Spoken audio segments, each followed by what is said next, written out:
All right, everyone, first things first, we will not be covering any leaks or spoilers related to Tears of the Kingdom being playable early, but rather we will be sticking to official Nintendo confirmed details and Nintendo promotion around this game, as well as some early gameplay preview footage that Nintendo has allowed to be covered for weeks before this game's actual release. And with that, guys, we are officially less than 24 hours away from when you will be able to play this game, and that is one of the topics of today's video. What time will this go live around the globe for anyone who is planning on downloading this game digitally? What time in each region will you be able to play it? We will answer that. We will also be talking about the insane review scores that are going live without any spoilers or any mentions really of what is in the game, but rather a quick summary from some various different outlets reporting that yes, indeed, this game is a true masterpiece and it is currently rivaling Breath of the Wild in terms of its Metacritic review score. And lastly, we will talk about a major confirmation from the Nintendo developers themselves surrounding something that fans have wanted to see return to this game, and we now have official confirmation that they are here, and we have to get on the same page with all of the details as we walk forward closer to Tears of the Kingdom's final release right now.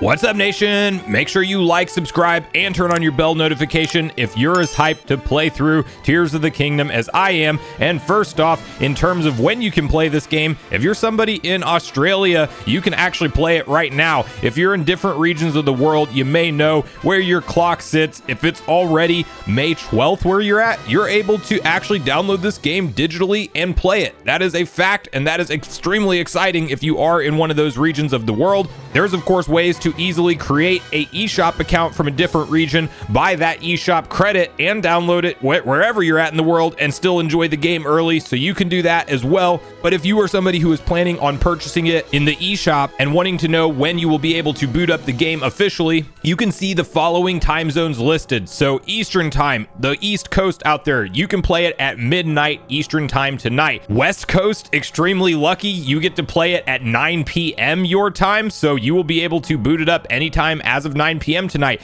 If you're in Central time like me, that's going to be 11 p.m. this evening for you. Over in the UK, it is midnight BST. Mainland Europe, midnight also CEST, and Japan, midnight JST.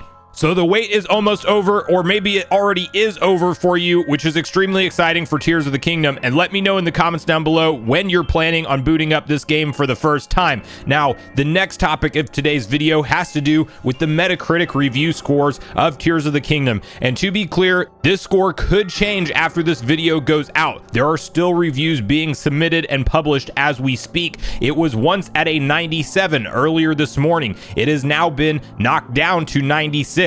You may remember that Breath of the Wild sits at a 97 today as a finalized Metacritic review score. Only Ocarina of Time sits higher at a 98 than that. So clearly Breath of the Wild more or less did the unthinkable with review scores for Zelda games. Now, what is incredible is anything in the high 90s is almost impossible, and we do not see that achieved frequently or lightly at all. So the fact that this at 83 critic reviews at the time of filming is sitting at 96 means that yes, indeed, Nintendo did hit it out of the park with a direct sequel to an already revolutionary game. And while you can scour the internet for a couple negative reviews that say if you didn't like Breath of the Wild, you won't like this game, and I think that that's a fair statement in the sense that this is a direct sequel, but I also think that this game will likely answer a lot of the complaints that Breath of the Wild gamers had whenever we talk about it missing some of the qualities that made a more traditional Zelda game what a Zelda game is. But you can see some of the following reviewers and what they have to say around it, where VGC gives it a 5 out of 5 and says The Legend of Zelda Tears of the Kingdom reinterprets Breath of the Wild for the better. Instead of removing all of the aches and pains of that game, it completes the circle by adding gameplay-based solutions to annoyances and encourages you to let your imagination run free. Eurogamer had the following to say with the 4 out of 5, a terrific Breath of the Wild follow-up with some brilliant new systems, amazing views, and more dungeon-type spaces, plus a slightly deadening emphasis on gathering resources. IGN gives the game a 10 out of 10 and says The Legend of Zelda Tears of the Kingdom is an unfathomable follow-up to one of the greatest games ever made, somehow improving upon it in nearly every way, be that with simple quality of life improvements, a genuinely exciting story, or wildly creative new building mechanics that make you rethink what is possible. Nintendo Life, also rating the game a 10 out of 10, has this to say: much like its predecessor, this is your playground for the next however many years to come, with a little sprinkling of that older Zelda fairy dust mixed into Breath of the Wild's formula. It's a glorious, triumphant sequel to one of the best video games of all time, absolute unfiltered bliss to lose yourself in for hundreds of hours.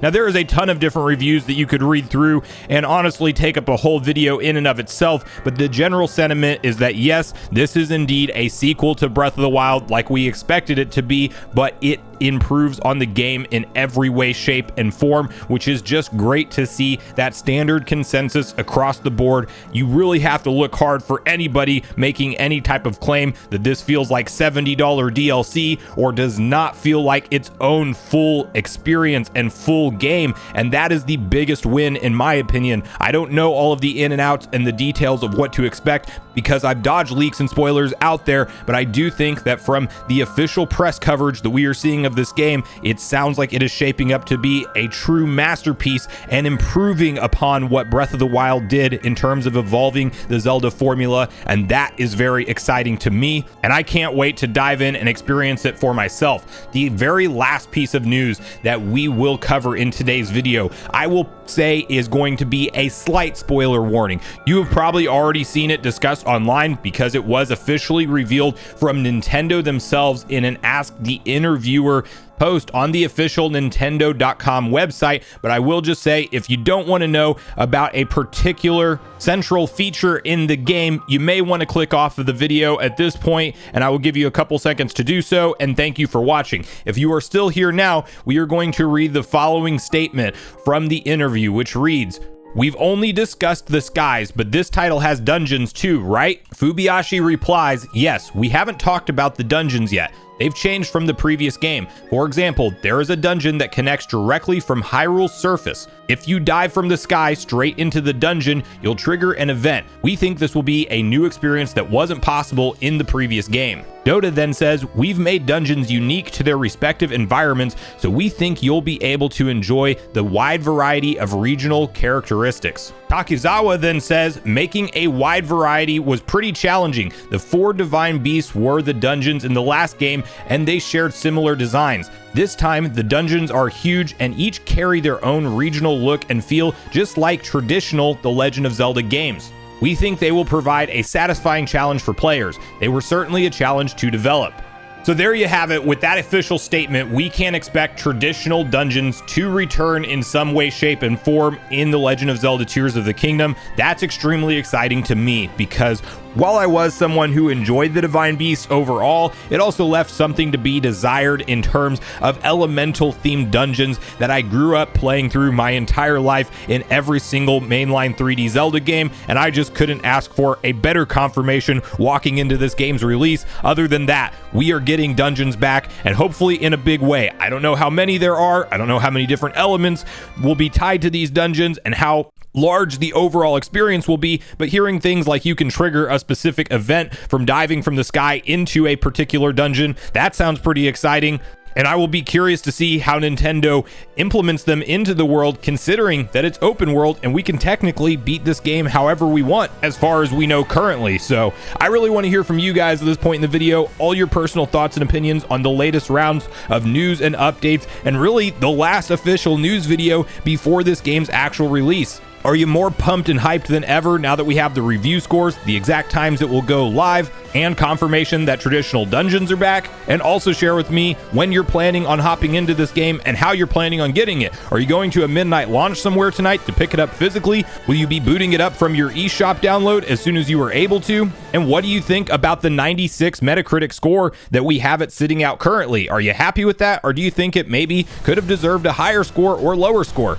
And lastly, I want to let you guys know, if you are free tomorrow afternoon, I will be live streaming my own first couple hours of gameplay through the game, just to do a celebration launch day stream, share some of the hype and excitement with you guys. It will be very early game as far as the portion that I will be playing through, so you won't have to worry about massive spoilers or seeing anything late in the game. And I look forward to seeing as many of you there as can stop by when I am live streaming this game. So regardless of your thoughts and feelings on everything we talked about today, I do look forward to hearing from you all in the comments down below before you leave the video, as I do look forward to getting a back and forth conversation started with you all around this topic.